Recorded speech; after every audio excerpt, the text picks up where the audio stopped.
জুলাই গণঅভ্যুত্থানের সময় সাভারের আশুলিয়ায় ৬ জনকে গুলি এবং তাদের মরদেহ পোড়ানোর ঘটনায় মানবতাবিরোধী অপরাধের মামলায় সাবেক সংসদ সদস্য সাইফুল ইসলাম সহ ৬ আসামিকে মৃত্যুদণ্ড দিয়েছেন আন্তর্জাতিক অপরাধ ট্রাইব্যুনাল।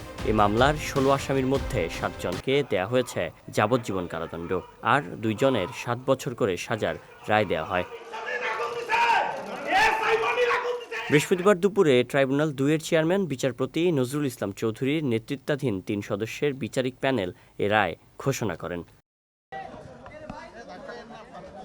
রায় ঘোষণার পর গণমাধ্যমের মুখোমুখি হন প্রসিকিউটর মিজানুল ইসলাম। এ সময় রায় সাবেক এমপি সাইফুল ইসলামকে মৃত্যুদণ্ড দেওয়ার পাশাপাশি তার যাবতীয় সম্পদ বাজেয়াপ্ত করার আদেশ দিয়েছেন ট্রাইব্যুনাল, জানিয়ে বাজেয়াপ্ত সম্পত্তি বিক্রি করে ভিকটিমদের পরিবারকে দিতে বলা হয়েছে বলেও জানান তিনি। এই মামলায় যাদেরকে মৃত্যুদণ্ড দেওয়া হয়েছে তারা হলেন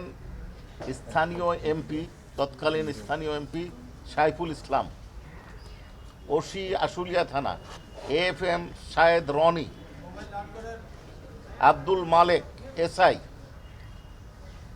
ASI বিশ্বজিৎ সাহা, কনস্টেবল মুকুল চোকদার এবং যুবলীগের সদস্য রনি ভূঁইয়া।